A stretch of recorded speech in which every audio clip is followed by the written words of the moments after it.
ಇಂದು ನಮ್ಮ ಶಾಲೆಗೆ ಪಾರಂಪರಿಕ ವೈದ್ಯರಾಗಿರ್ತಕ್ಕಂಥ ಡಾಕ್ಟರ್ ಹರೀಶ್ ಬಾಬು ಸರ್ ಅವರು ನಮ್ಮ ಶಾಲೆಗೆ ಭೇಟಿ ನೀಡಿ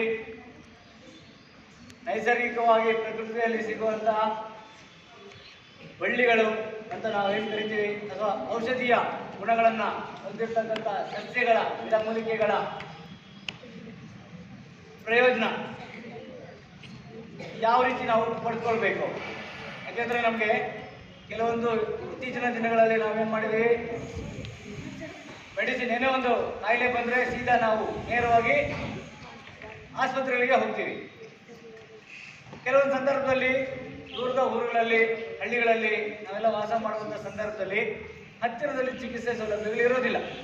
ಫಾರ್ ಎಕ್ಸಾಂಪಲ್ ಹಾವೇ ಕಚ್ಚಿ ಇರ್ಬೋದು ಅಥವಾ ಇನ್ನೊಂದು ಯಾವುದೋ ಒಂದು ತೊಂದರೆ ಸಡನ್ ಹಾರ್ಟ್ ಅಟ್ಯಾಕೇ ಬರ್ಬೋದು ಅಲ್ವಾ. ಸಡನ್ ಹಾರ್ಟ್ ಅಟ್ಯಾಕ್ ಬೇಗನೆ BP ಜಾಸ್ತಿ ಆಗ್ಬೋದು.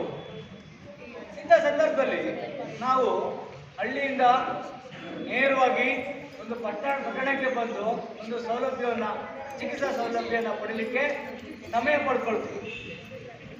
ಆ ತಕ್ಷಣದಲ್ಲಿ ಪ್ರಥಮ ಚಿಕಿತ್ಸೆ ಅಂತ ಏನು ಕರಿಬೋದು, ನಮ್ಮ ಪಾರಂಪರಿಕ ಔಷಧಿಯ ಗುಣಗಳನ್ನು ಹೊಂದಿರತಕ್ಕಂಥ ಈ ಒಂದು ಗಿಡಮೂಲಿಕೆಗಳ ಒಂದು ರಸ ಅಂತ ಏನು ಕರಿತೀವಿ, ಅದೇ ಒಂದು ಔಷಧಿಯ ರೂಪದಲ್ಲಿ ನಾವು ಪ್ರಥಮ ಚಿಕಿತ್ಸೆಯಲ್ಲಿ ಪಡೆದುಕೊಂಡು ನಮ್ಮ ಜೀವವನ್ನು ರಕ್ಷಣೆ ಮಾಡಿಕೊಂಡು ನಂತರ ನಮ್ಮ ಮುಂದಿನ ಚಿಕಿತ್ಸೆಯನ್ನು ಪಡ್ಕೊಳ್ಳಿಕ್ಕೂ ಅನುಕೂಲಕರವಾಗುವ ರೀತಿಯಲ್ಲಿ ಪ್ರತಿಯೊಂದು ಕಾಯಿಲೆಗೂ ಔಷಧೀಯ ಗುಣಗಳನ್ನು ಹೊಂದಿರತಕ್ಕಂಥ ಒಂದು ಗಿಡಗಳನ್ನು ಏನು ಬಳ್ಳಿ ಅಂತ ಕರಿತೀವಿ, ಗಿಡ ಅಂತ ಕರಿತೀವಿ, ಅದರ ಉಪಯೋಗಗಳನ್ನು ಸಂಪೂರ್ಣವಾಗಿ ಒಂದೊಂದು ನಮಗೆ ಅದರ ಗುಣಗಳು ಮತ್ತು ಅದರ ಉಪಯೋಗ ಯಾವ ರೀತಿ ಪಡ್ಕೊಳ್ಬೇಕು ಅಂತೇಳಿ ಇವತ್ತು ನಮ್ಮ ವಿದ್ಯಾರ್ಥಿಗಳಿಗೆ, ನಮಗೆ ಎಲ್ಲರಿಗೂ ಉಪಯುಕ್ತವಾಗುವ ರೀತಿಯಲ್ಲಿ ಸಂಕ್ಷಿಪ್ತವಾಗಿ ಸ್ಪಷ್ಟವಾಗಿ ತಿಳಿಸ್ಕೊಟ್ಟಿದ್ದಾರೆ.